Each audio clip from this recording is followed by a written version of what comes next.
Environmental, social, and governance are top of mind for many people. ESGs are driving investment strategies and are being built into corporate policies. For some pressing environmental issues, such as the carbon crisis, we're seeing credit marketplaces emerge. Most people will agree that being able to measure and account for ESGs is in principle a very good thing on many levels, but it has historically been very difficult to execute. Welcome to W3B Talks, an ongoing exploration of the impact of Web3 and blockchain technologies on business, government, and society. My name's Doug Heinzman. I'm the Chief Catalyst at the Blockchain Research Institute. In this episode, we're going to look at how blockchain is being applied to the ESG challenge. To help us better understand this complex topic, I am absolutely delighted to welcome Alexis Pappas. Alexis is the Chief Innovation Officer at Guild One, a Canadian blockchain and fintech firm. Alexis is a consultant and instructor at the Northern Alberta Institute of Technology and the Executive Director of the Canadian Blockchain Association for Women. Welcome to the podcast, Alexis. Thank you, Douglas. I'm very excited to be here. This is such an important topic, especially in the lead up to COP27 and COP15. And I think it's going to be a great discussion. Yeah. So let's kind of start off with, kind of the urgency questions. In the intro, I talked about some of the stresses on the planet. And obviously over the summer, we've seen, record-breaking heat waves and wildfires and, hurricanes and typhoons, melting polar caps. This is becoming, an existential issue. And as I also mentioned, increasingly we have activist investors that are, putting pressures on businesses to incorporate more and more externalities into what they do. And I think the big issue here, the big opportunity here is, revolves around externalities. So we've always had externalities like things like carbon content that have been part of the products that we consume forever. But we now are getting more and more ability to measure these things and to ledger these things and to trade these things. And so the ability to incorporate externalities into, the cost of products and put a price on it, as well as into decision-making, seems to me a pretty big deal. Is that the basic idea here?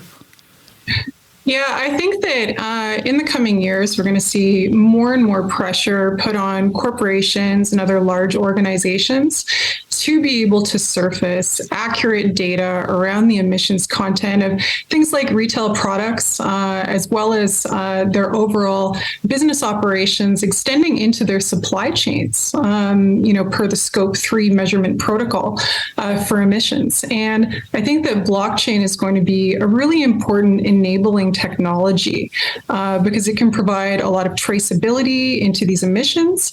It can be used to verify emissions status, and I think that it's going to form the infrastructure for a much greener economy by facilitating not only this intelligence across counterparties and different organizations throughout supply chains, but becoming tools that we can use to mitigate these emissions through things like digitalized carbon offsets.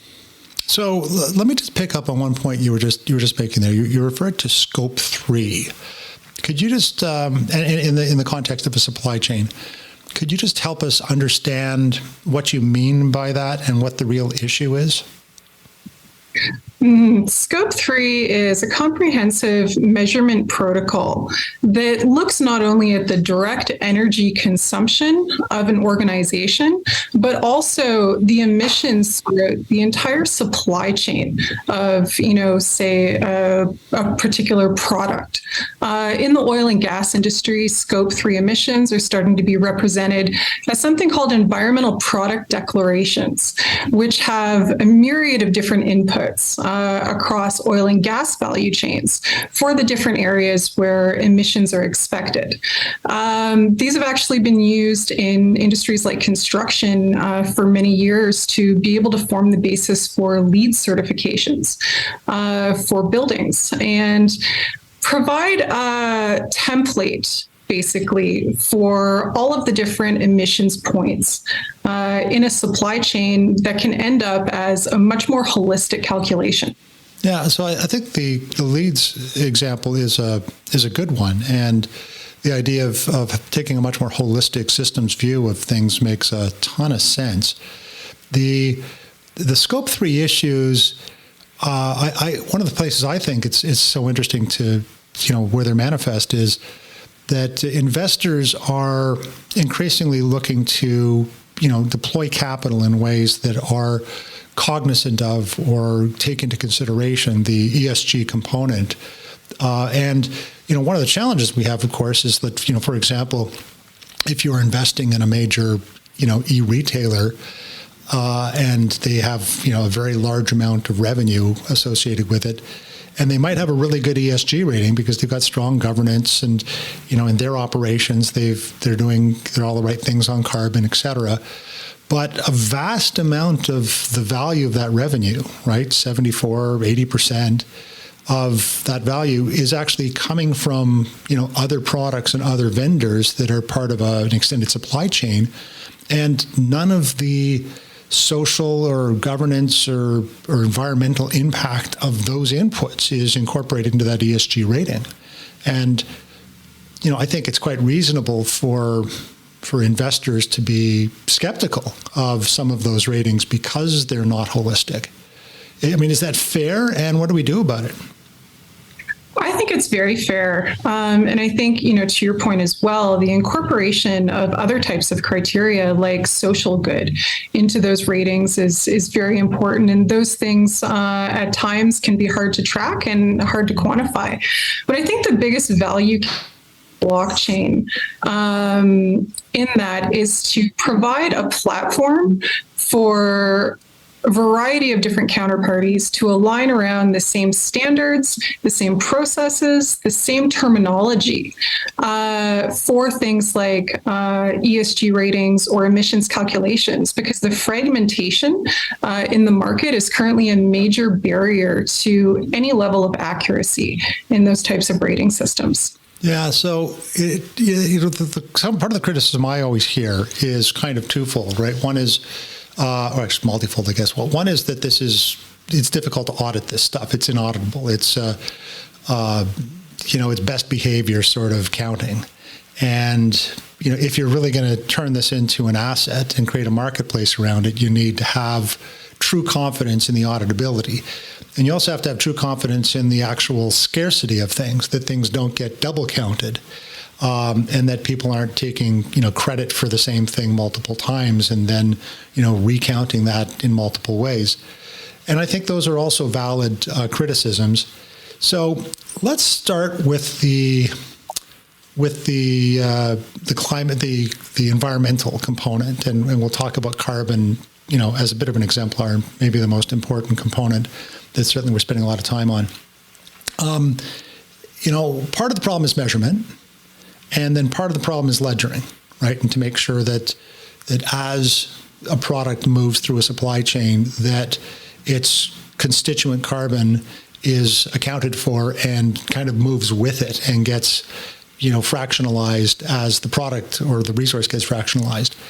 Have you seen, is this happening? Are we building systems to help, with both of those problems?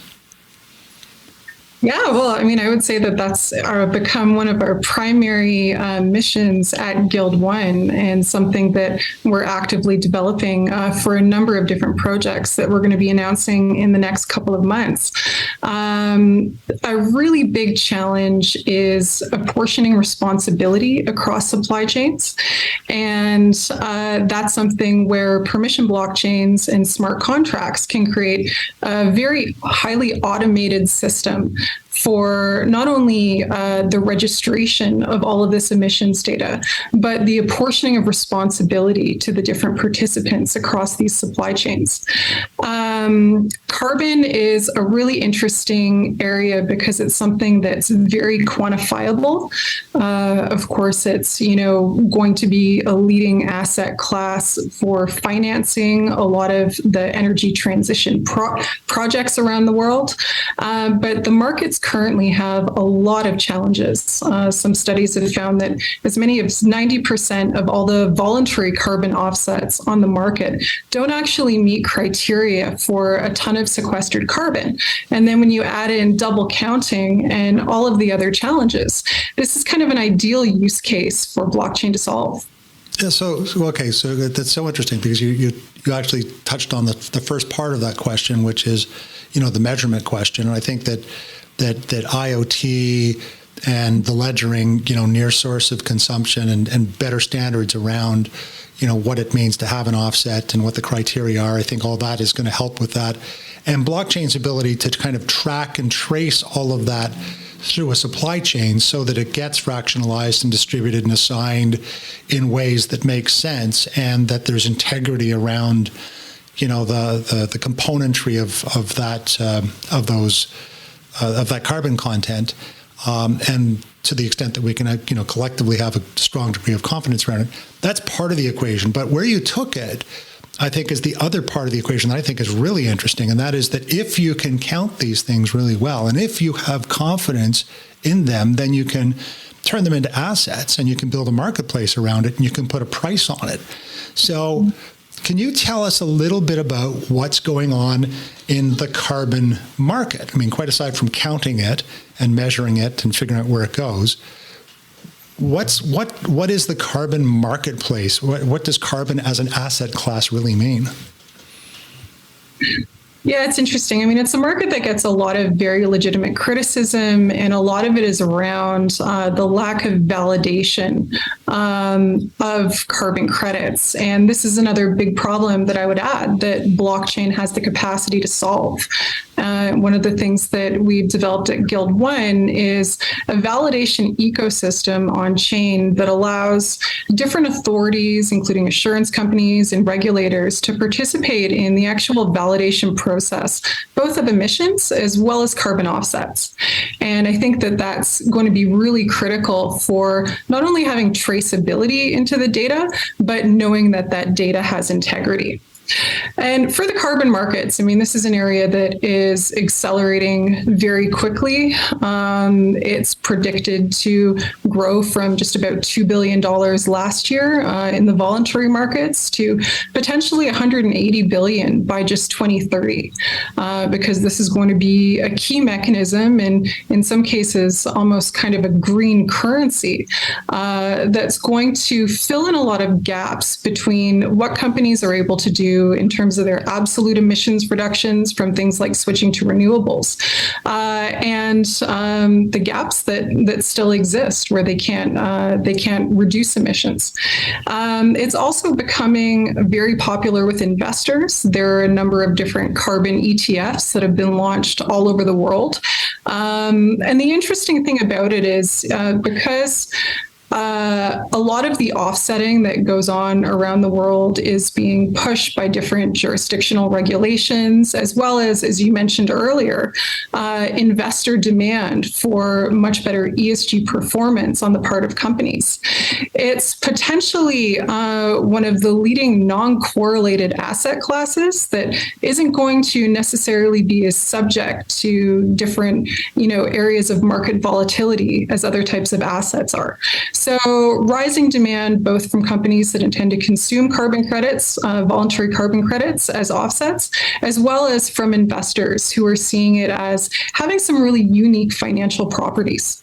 So if I just summarize what you were just explaining, would it be fair to say that, the marketplace allows people that create products that have carbon content in them? I mean, things like the petroleum industry would be an obvious example, that they would, go and buy a credit in order to, offset the carbon that they create so that they can, have a carbon neutral stance. And that there's other parties in the marketplace that may be doing certain things. Well, quite famously, Tesla, was able to leverage carbon credits because of the offset impact of electrification of transportation.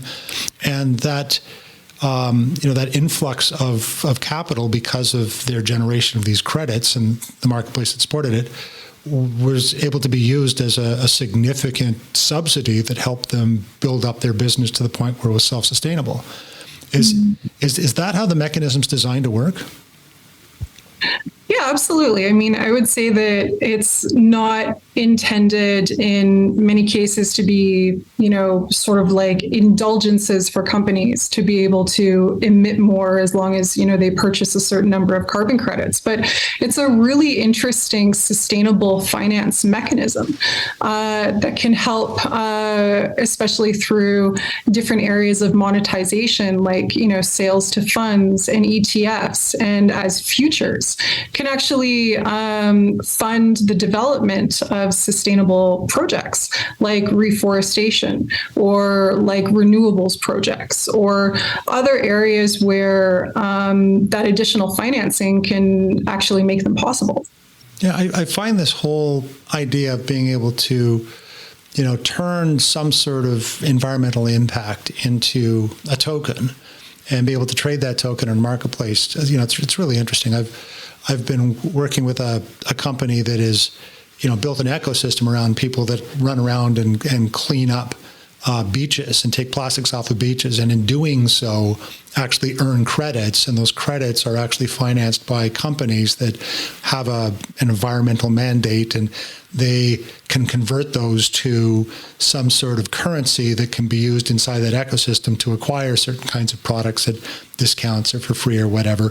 And it's just about bringing together all kinds of ecosystem participants to solve, in this case, environmental and pollution issues. So I find it, absolutely fascinating how this technology can be leveraged, certainly to help with the carbon problem, which is, as I said, existential, but with many other sort of, pollution or environmental oriented issues. So that's fascinating.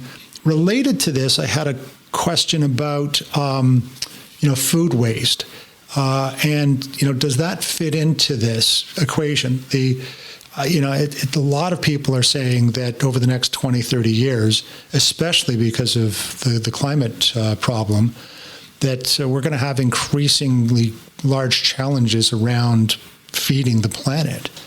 And, there's kind of two issues there, right? One is developing the technologies to make crops more resistant to excessive heat and drought and those sorts of things. And all that's fine and well.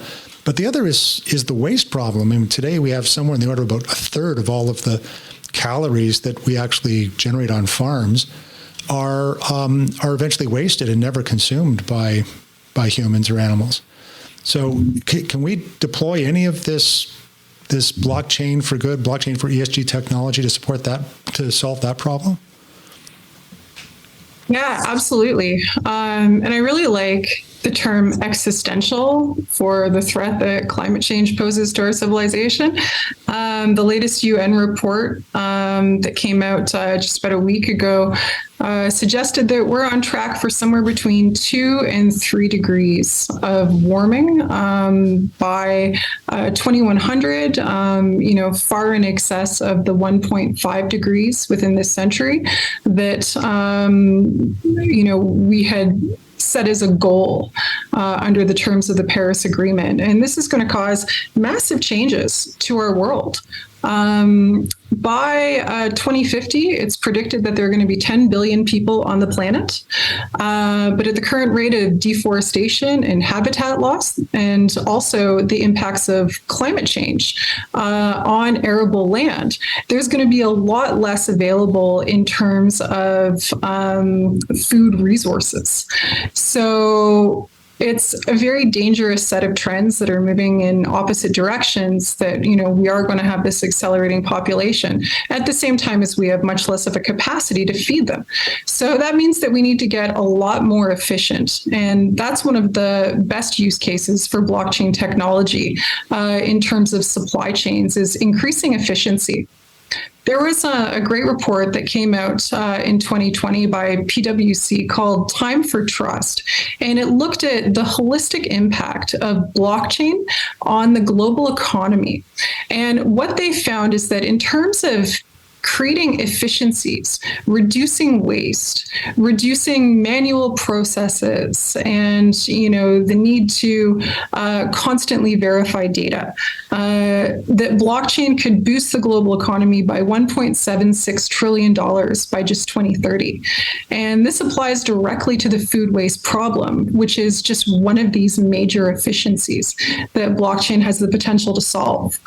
I think that the predictions about food insecurity mean that we're going to need much better tracking systems for food products, and we're going to need to be able to automate the process of identifying areas of need and shifting supplies to them. And that's something that both blockchain traceability, geo blockchains that integrate mapping data, and smart contracts are going to be really pivotal in helping solve. Wow, okay, that's wow. That sounds hopeful. I mean, first of all, the problem you're defining sounds absolutely terrifying. But the idea of using, blockchain and Web3 technologies to address a big part of that problem seems to me something that's doable, right? That we're not waiting for some sort of, miraculous scientific breakthrough in genetics or something like that. That this is something that's executable. Well, I think that, you mentioned that a third of all food around the world ends up as waste. That means that we can support a significantly higher population if our distribution systems are better organized, first of all, and secondly, much more automated. And I think that is a reason to be hopeful because, we do have examples of blockchain significantly improving food supply chains, like a great pilot that Walmart did a couple of years ago in Ontario, Canada.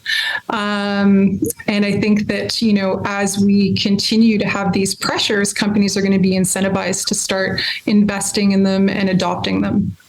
Okay, so let's build on that topic of food and move it into the discussion about the social good component of ESGs. And you talked about the role of blockchain in the supply chain issues around food, but it all beyond things like the carbon content of the transportation and beyond the helping deal with the food wastage problem because where stuff is and how vulnerable it is to spoilage, and you can figure out temperature excursions in transportation, all kinds of stuff like that.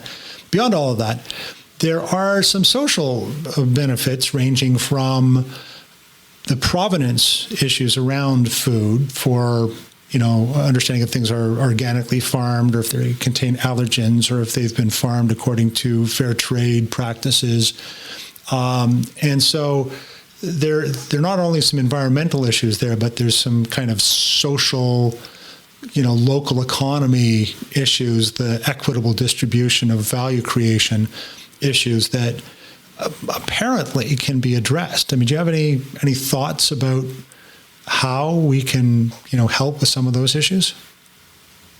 Yeah, there are some really interesting projects currently in the market around establishing, as you mentioned, the fair trade status of products like coffee, as well as cobalt for different auto manufacturers. BMW actually had a really interesting pilot project that used blockchain to track the origins of some of the inputs into its vehicle manufacturing to confirm that there was no slavery or child exploitation involved. And I think that consumers are definitely getting a lot more demanding, as they should, when it comes to the transparency of companies about where their products come from, who is involved in creating it, and whether or not local communities benefited. And I want to add as well that there are also some really inspiring projects going on around the world that I think give me a lot of cause for optimism anyway, that as this technology becomes more adopted, communities in a direct way are going to start seeing more benefits from the products that are, leveraging their traditional resources and that kind of thing. And I think blockchain is a great tool for, as you mentioned as well, resource distribution.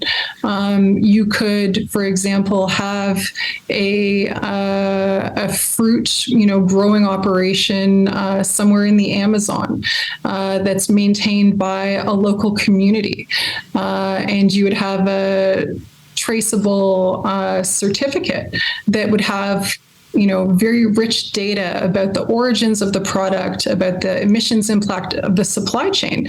And as those products moved into the market, you could also have, based on the revenue that's generated, smart contracts that distribute a percentage of that income back to the village for other sustainability projects or for education.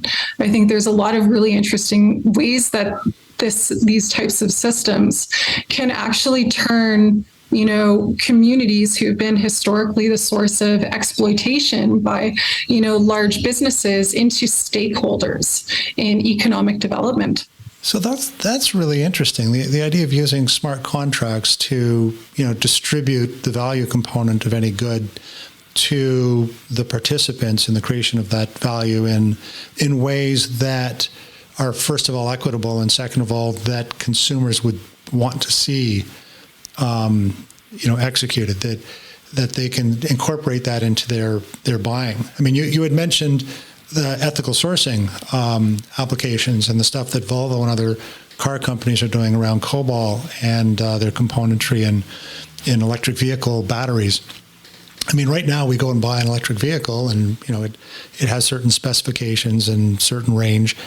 But a lot of us don't kind of think about, this component was, mined by child labor in harsh conditions, and I don't want to have any part of that. As these ethical sourcing issues become, ledgered, and we can actually, count how important they are to the componentry of the stuff we're consuming. Do you see consumer behaviors starting to change as we're able to surface that information so they can alter their buying behaviors and thus influence the way that companies build and deliver their products? Do you see a virtuous cycle going on here that by virtue of exposing the information that we can now apply consumer pressure to help companies behave in ethical ways? I think so. I think that there, will certainly be, perhaps minority of people who have always wanted more information about the source of the products and, the food that they consume. I think that it all depends on how that information is represented. I think that if it's something that is really easily accessible, that paints, a really clear narrative, and is something that people are sort of confronted with in their consumer behavior, then I think that it absolutely will have an impact. I don't know how big the shift of consumer demand will be relative to that of investors. I think investors in some ways are having a much stronger influence on these types of, ESG technology adoptions by companies. But I think that there will certainly be a very strong cohort of people who preferentially consume, as they do now with organic and fair trade products, things that they know to come from ethical and sustainable sources. Yeah, I think about what happened when we put those Energy Star rating stickers on appliances, and how people can now think about not only what it costs but what its running costs are and how much energy they'll consume, or when I go to the local supermarket or fishmonger, that there's ethically fished. There's a stamp on it that says that it's been certified. So I do find this question about if you expose certain information to the public, how that might change their behavior. Mm-hmm. So the last of the ESGs, of course, is governance. And I think this is one of the ones that people have a little more trouble getting their heads around. But governance, does a company or a process or a supply chain have the effective controls in place to ensure that there's no fraud or corruption? How do you see blockchain affecting the G component of ESGs? Yeah, that is a bit of a harder one to pin down. I think the biggest benefit of blockchain to governance is that it provides a platform for different companies, different organizations to align around the same governance principles, agree to them up front, and then have them as an automated part of their transaction or their business process. And I think that's really key because the fragmentation in the market currently around things like, for example, emissions calculation standards is a major barrier to widespread adoption. And this is something that, falls under governance. Which international agencies' protocols do we plan to use for our supply chain-wide emissions calculation system? I mean, currently, different companies, if they are doing comprehensive emissions calculations, for example, might be all using, somewhat different protocols. And I think as well that having a platform to align all these counterparties around other elements of governance, like how to integrate, the social component of ESG into their business, is really valuable. And I think that's one of, the really big impacts of blockchain, that, not only are you able to share data across these networks in a trusted fashion, but you can also use them as a mechanism for sharing values. Yeah, and I suppose that as new structures of business emerge that don't have traditional hierarchical governance structures, the decentralized autonomous organizations that have any number of kind of automated and decentralized governance models, that we'll start to figure out how which ones of those make sense and are socially constructive and merit our attention. So I think that's a fascinating topic, and I think there's a lot more to be said about that, or a lot more to be discovered over the next few years. So finally, two final questions for you. One question is, what do you see as the big challenges? What you've talked about a lot of potential of changing and helping a lot of different domains, but what are the biggest obstacles to making significant progress? That's a really good question. I think the kind of external imperatives that we've talked about, such as climate change, changing regulations, pressure from investors, are starting to drive companies towards these types of technological solutions. But I think that there's a lot more actual capital investment that needs to go into them, especially to build, internal capacity in organizations for supporting technologies like blockchain. That's one of the biggest challenges from a, sort of business blockchain perspective, is that most of these major companies, even the ones who are running, some select blockchain pilots, don't have the internal talent to be able to sustain much more, sort of at scale adoption. I think another big barrier is education.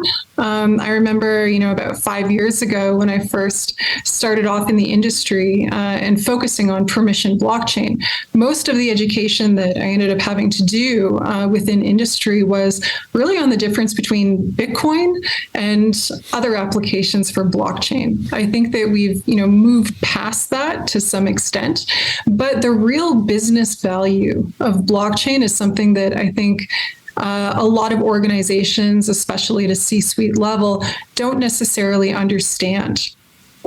And another challenge that I would point to as my last one is that these types of, blockchain networks, such as, for example, carbon accounting across supply chains, there are a number of different integration points that they need, which does pose a challenge. And one of those is at times requiring integration with secure corporate business systems.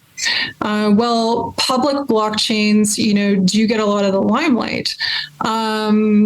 Typically, they're not secure enough and their encryption standards aren't high enough to support, an integration with, a company's, SAP infrastructure that might hold a lot of the reporting data that would need to flow into the blockchain. So I think that, that's another big issue. And that's a really key way where permission networks like Corda, which we use, are going to be able to form a bridge in between those existing business systems and their compliance requirements, and then things like public digital markets. Okay. And my final question to you is, how do you think you're going to be surprised, or we're going to be surprised? Where are the places that this technology gets deployed and, makes a difference that that hasn't made the kind of top 10 lists that people talk about of, the obvious use cases? Where are we going to kind of wake up in the morning and go, wow, didn't see that coming? Well, I would start with one that, maybe is on a fairly small level, but I think it's really interesting. And that's in animal conservation. Animal conservation suffers from a lot of the same data management challenges as other sectors, very fragmented, and a really surprisingly high need for security. Last year, there was a case where hackers actually tried to access the GPS data from a tracking collar that was being worn by an endangered and, very, very rare tiger in Southeast Asia. And this is actually a really common and growing problem with other key species, like sharks and elephants. The databases that are used to record the information about these animals, including a lot of the time tracking data, are accessible by hackers. And that's one way that more technologically advanced poachers are able to access these animals. And I think blockchain can be and will be a really interesting solution for encrypted, secure tracking of endangered species in a way that protects them from threats like poachers, as well as provides a lot of very valuable and very shareable data about the animals.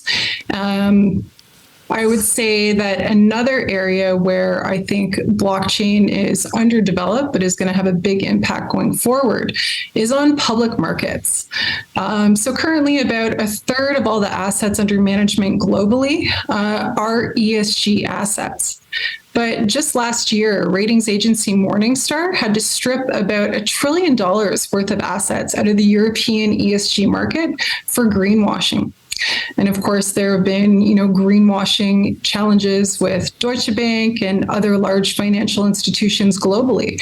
And while a lot of these investments are represented as being ESG, a lot of the information that supports that isn't verified. And this is causing big problems because, of course, the public markets are one of the biggest areas for the financing of sustainable projects. So I think tokenization and traceability are going to be able to play a really interesting role in creating, almost like greenwashing resilient public market products going forward. Wow. Those are two issues that I hadn't spend a lot of time thinking about. So thank you for that. That's very interesting. Thank you, Alexis, for helping us better understand what the intersection of blockchain and ESGs is all about. And thank you all for joining us for this episode of W3B Talks. You can find out research on this and many other topics at blockchainresearchinstitute.org. I'm your host, Doug Heinzman.